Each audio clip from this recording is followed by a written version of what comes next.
The Sunshine State used to be the most competitive toss-up state in the entire presidential elections for the United States of America. But now it has seemingly become a Republican stronghold in some instances. Today, we're going to explain how and why this happened. Now, before we start today's video, I hope you enjoy these type of videos. If you do, smash the like button down below, subscribe, share with a friend, hit that little bell, and yes, if you enjoy these videos, again, do the following. Share, subscribe, like, all the above. Remember, we're fighting big tech censorship right now. Go follow my Getter.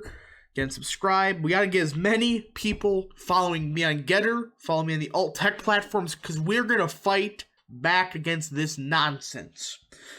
So, Florida. This was one of the biggest shockers in 2020. We see this right here. In 2020, Trump won this by a lean margin. I predicted that, by the way. So it was going to be like a 2.5 point win for him. He ended up winning by almost 3.5. So, what's going on here? What is happening to this once competitive state, and what's the future holding for it, and why it's happening? So we gotta take just a quick time lapse back to 2000 and 2000. 2000 was, by many instances, the closest election the United States has ever faced for a presidential election. We saw this in Florida. George Bush won the state of Florida by a couple hundred votes. And let's get this out of the way. He won this state. Guys, you may make the argument that said, oh, well, you see, in some counties in Miami-Dade, for example, they miscounted the ballots and stuff like that. Guys, with what they did with certain military ballots, I wouldn't be talking. So, essentially what happened was a bunch of military ballots accidentally kind of like never showed up. So, either way, it's a wash. Bush would have won the state if you actually counted all the votes, not the certain definition made by certain people. But actual votes counted by people, Bush still would have won the state by a couple thousand votes. And you notice this part of the state up here again. Blue is Republican, red is Democrat. I know, this is the globalist colors. But for now, this is just the colors for Republican blue, Democrat red. You see up here in the upper half of the state, especially the panhandle, you notice Bush didn't do so well here, 56, 55, 55%. When you look at the demographics of these counties in the panhandle, even some parts of places like Madison County, Hamilton County, Columbia, these are not good numbers by Bush, but he still won because he had really good results in Duval, Clay, St. John's, the Jacksonville area. And also, he won Tampa by 3 percentage points, if you include places like Polk and Manatee. That's how you say it. He probably would have won it by around 4 to 5. So, that's where Bush's strengths were. His weaknesses, compared to modern Republicans, definitely the Panhandle, and a certain 3 counties down here, Miami-Dade, Broward, Palm Beach.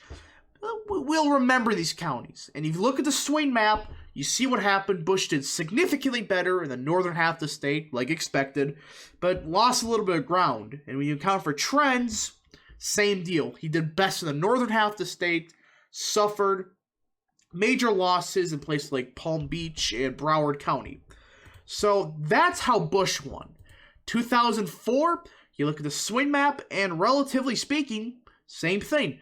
Republicans were starting to pick up steam in the Panhandle area. And again, there's a reason for this. We'll get that in a little bit. But Bush went from, winning it by a couple hundred votes to, winning it by 5. But to be fair, the national environment, pretty good for him. And I went in my Cario 4 video that if one certain thing did happen, this would be a closer state. But for now, you look at, again, places like Clay, Nassau, St. John's. Bush absolutely wiped the floor with Kerry, even won Pinellas this time, and made some, though minor, inroads on Palm Beach and Broward. But at the same time, he still lost places like Lucia, Alachua, that's how you say it, Jefferson County, which, again, we'll get to in a second, Monroe, St. Lucie, etc. He lost counties that's a bit interesting. Again, his Panhandle results still not great considering what the demographics are. Then 2008 rolls around. And Bush, he lost the state by, or McCain lost the state by around 2.8 percentage points, or let's round up to 3. You look at the swing map, there's a specific part of the state that swung Republican. And you look at the trend map, that's more obvious. This one part of the state, the eastern half of the Panhandle, trended heavy for McCain. The reason for this is not the McCain was popular garbage.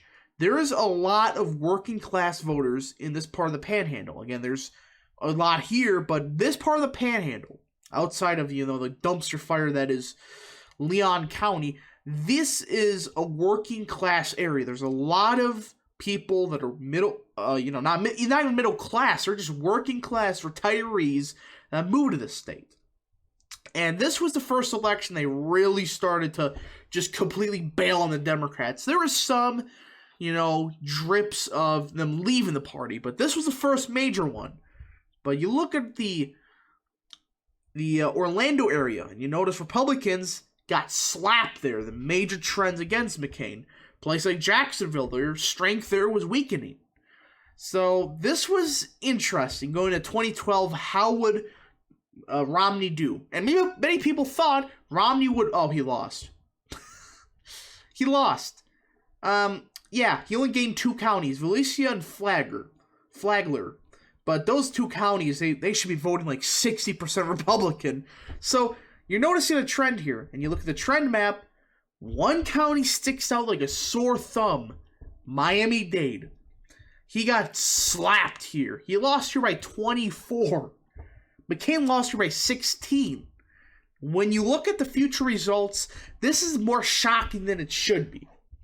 Now again, Romney was supposed to win this state, mostly because the retiree revolt, the boomer revolt in the Panhandle, especially this part of the Panhandle, this was supposed to swing heavy for Romney, because there's a lot of white working class voters in this part of the state. And nationwide, Romney did great with them compared to McCain, but he struggled with these voters. And when you look into it, the reason is simple. A lot of these voters care about Social Security. And Romney, not a big fan of Social Security. So that's my opinion why Republicans, up to this point, just never was able to get good margin in this part of the state. Well, then Trump happened. Look at the swing map. Then the trend map. You notice anything about the Panhandle? The extremely working class part of the state, that is this part of the Panhandle, went from, 74% Trump from 68% Romney. And this probably proves the point that, hey, even Jefferson County, Trump got 51% here. Romney didn't even get 50% here. So this was in 2016. This is when, there's a major third-party candidates. So Trump's messaging on Social Security changed a lot of these voters up here. But at the same time, look at some parts of the state. Jacksonville, Orlando, Tampa, Miami-Dade, the 4 main metros, all trended against Republicans. And now you get to 2020. Many people were saying Biden was going to win the state of Florida because he was going to win Duval County. This was basically the argument. He was going to win Duval, he's going to win Seminole County, and he's going to maintain relatively high margin in Miami-Dade. Well, guess what? Biden won Seminole. He won Duval. Here's a problem with that. Trump lost Miami-Dade by 7. This won 23 points just in 4 years. And you look at the trend map, Orlando got more Republican outside of Seminole County, which is a traditional, Republican suburb. But Tampa's trended Republican. The Miami-Dade area, including Broward, Palm Beach, Monroe, Collier, all trended heavy for Trump in most instances. Even the working class part of the Panhandle, I know this is all working class, but the eastern half of it even trended 3 to 4 to 5 points more Republican. The only area that's showing signs of the future being dim is the Jacksonville area. which I'm starting to question how much can this actually trend. Duval's not going to vote Republican again, but you look at the party registration data, places like Clay County, St. John's, Nassau, they're all getting more Republican based on party registration. So you go through all of that, and the question is this: what the fuck happened to this state? I mean, look at 2020. Look at the county map then. It was light blue or light red, red being Democrat, blue being Republican. You get the point. Now, dark blue in the panhandle, dark blue in the central part of the state in some instances, and even picking off and gaining votes in the southern half of the state. Some of the most fastest parts of the state that's growing has gotten more Republican. Even Hillsborough, if you account for the national environment, you account for several factors, it got a bit more Republican this cycle. So the question is this: why is this happening? We showed kind of like the past. Why, or not why, but how has the state changed? It went from fairly Democrat part of the state, which is the northern half of the state, not fairly Democrat, but, a bit more, bit more Democrat than it is now. I mean, 1996 looked like this. So, what happened? And how is this happening? The number one thing is, again, I said this earlier, Social Security. That is my biggest reason with this part of the state. Why? These voters finally voted Republican. These are not your traditional Democrats. There's a lot of Democrats in this part of the state. But again, these are blue dog Dems, more socially conservative on social issues, not culturally woke, all of that. However, these voters, these voters up here, they care a lot about Social Security. And when you hear these Republican losers crying about, oh, well, you see here, we're going to cut Social Security without any alternative, that's not good messaging. And sure, it was trending a bit Republican. 2008, it trended Republican, but that's because of certain other factors. But Trump accelerated these advances with these voters, mostly because of his messaging on Social Security, like, hey, we're not going to touch it. We're going to fix it, but we're not going to touch your savings. We're just going to fix it for future people. And it worked. He gained even more voters in 2020 than in 2016. But here's another part. Ancestry data. Now, we look up here, you notice this color is African, or African American. And you see a lot of purple up here. Guys, here's the issue.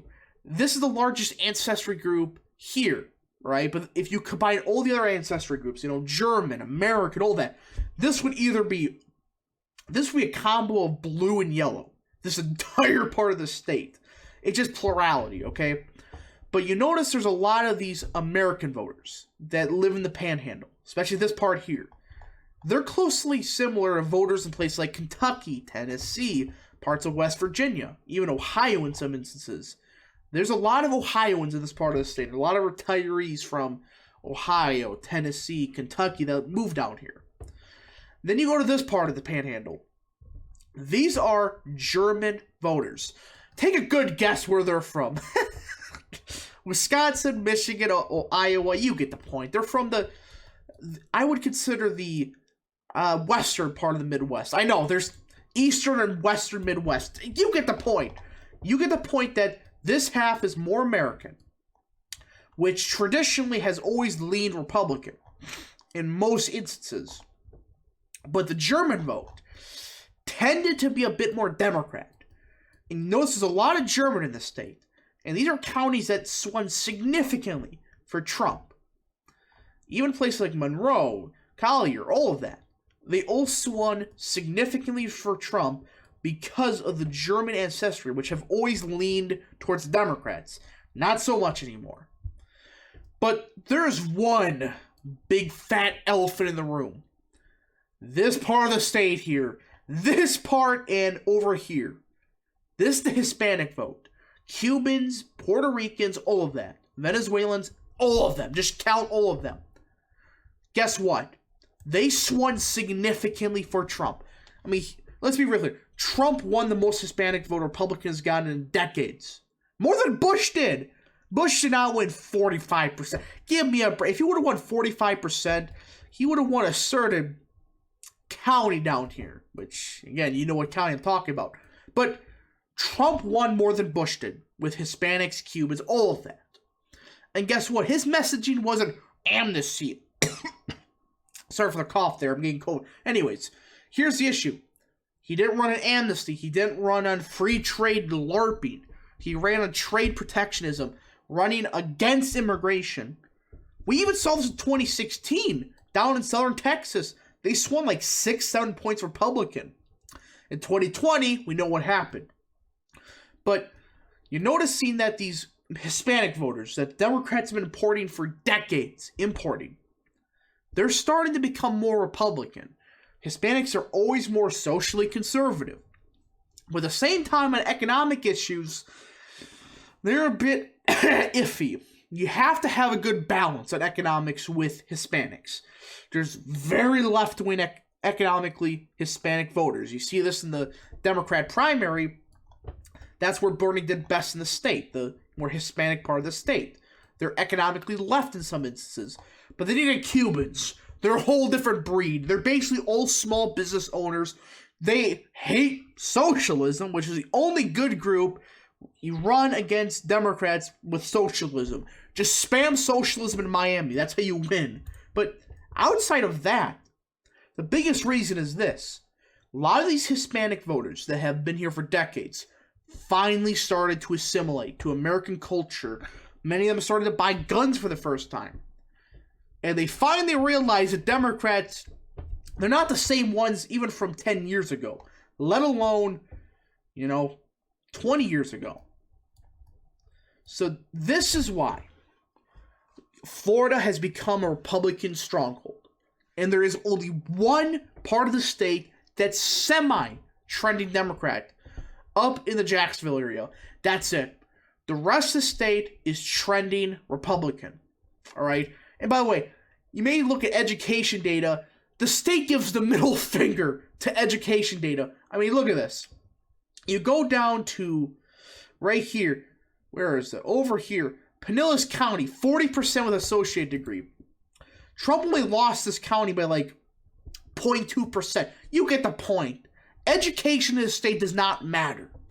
What it really does is ancestral and race data. That's how the state of Florida can be predicted.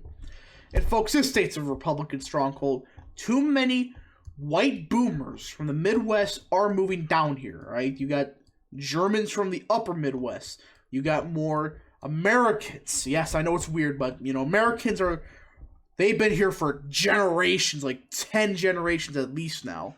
They're mostly in Kentucky, Ohio, all that. So if you enjoyed this video, which I think you did, hit the like button down below, subscribe, share with friends, hit the little bell, and yes. Thank you guys for watching, and we'll see you guys in the next video. Thank you for watching.